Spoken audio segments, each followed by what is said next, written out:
ایرانی وزیر خارجہ عباس عراقچی نے جنیوا میں یورپی وزرائے خارجہ سے اہم ملاقات سے قبل دو ٹوک اعلان کیا ہے کہ جب تک اسرائیل کے حملے جاری رہیں گے ایران کسی بھی فریق سے بات چیت کے لیے تیار نہیں۔ انہوں نے ایران کے سرکاری ٹی وی سے گفتگو میں کہا کہ جب تک ہماری سرزمین پر اسرائیلی جارحیت جاری ہے مذاکرات ممکن نہیں۔ عباس عراقچی اس وقت سوئٹزرلینڈ کے شہر جنیوا میں موجود ہیں، جہاں ان کی فرانس، جرمنی اور برطانیہ کے وزرائے خارجہ سے ملاقات متوقع ہے۔ اس ملاقات کا مقصد ایران کے جوہری پروگرام سے متعلق ایک سفارتی حل تلاش کرنا ہے۔ یہ کوشش ایک ایسے وقت میں ہو رہی ہے جب گزشتہ ہفتے اسرائیل نے ایران پر شدید حملوں کا آغاز کیا۔ برطانوی وزیر خارجہ ڈیوڈ لیمی جو مذاکراتی عمل کا حصہ ہیں، انہوں نے واشنگٹن میں امریکی حکام سے ملاقات کے بعد کہا کہ آئندہ 2 ہفتے سفارتی حل کے لیے فیصلہ کن ہو سکتے ہیں۔ اسلام آباد سے سینٹ کی قائمہ کمیٹی برائے خزانہ کے اجلاس میں استعمال شدہ گاڑیوں کی کمرشل درآمد سے متعلق بڑی پیش رفت سامنے آئی ہے۔ وزارت تجارت کے حکام نے بتایا ہے کہ ستمبر 2025 سے 5 سال پرانی گاڑیوں کی کمرشل امپورٹ کی اجازت دینے کی تجویز زیر غور ہے۔ حکام کے مطابق پرانی گاڑیوں کی درآمد پر پہلے سال 40% اضافی ٹیکسز اور ڈیوٹیز عائد کی جائیں گی، جبکہ اگلے 4 سالوں میں یہ ٹیکسز مرحلہ وار ختم کیے جائیں گے۔ وزارت تجارت نے وضاحت کی ہے کہ 2026 میں 5 سال سے زیادہ پرانی گاڑیوں کی بھی درآمد ممکن ہوگی۔ ایران کے میزائل حملوں کے بعد اسرائیل میں پناہ گزینوں کا بحران شدت اختیار کر گیا ہے۔ اسرائیلی اخبار کی رپورٹ کے مطابق اب تک 8,000 سے زائد شہری بے گھر ہو چکے ہیں، جبکہ 30,000 سے زائد افراد نے عمارتوں اور گاڑیوں کو پہنچنے والے نقصانات کے ازالے کے لیے درخواستیں دی ہیں۔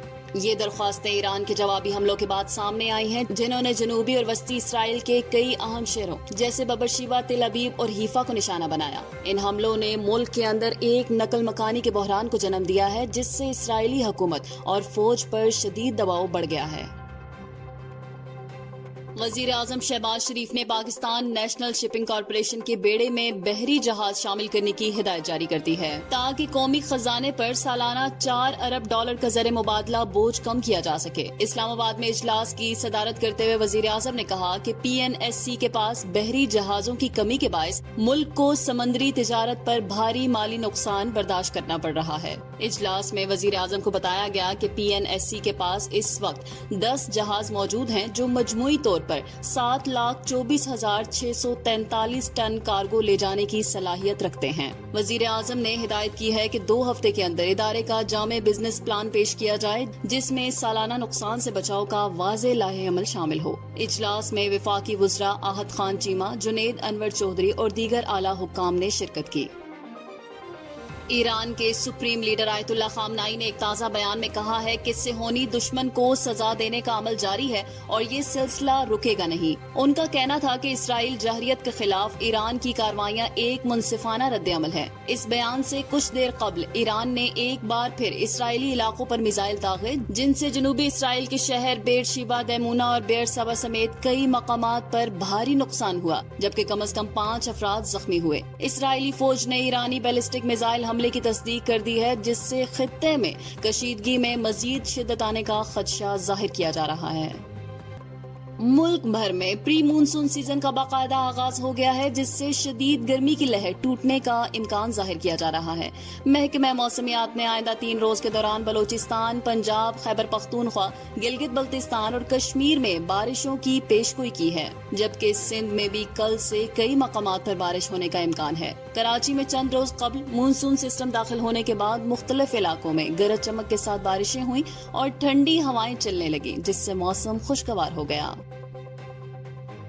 1977 میں ناسا نے وائجر 1 اور وائجر 2 خلا میں بھیجے، جن پر ایک سنہری ڈسک نصب کی تھی، ایک کائناتی پیغام جو کسی بھی ذہن مخلوق کے لیے زمیں کا تعارف ہے۔ کارل سیگن کی سربراہی میں تیار کردہ اس ڈسک میں بچوں کی ہنسی، ویل کی صدائیں، موسیقی، 55 زبانوں میں سلام اور 115 تصاویر شامل ہیں۔ اس میں زمین کی لوکیشن، ہائیڈروجن ایٹم کا خاکہ اور ریکارڈ چلانے کی ہدایت بھی دی گئی ہیں۔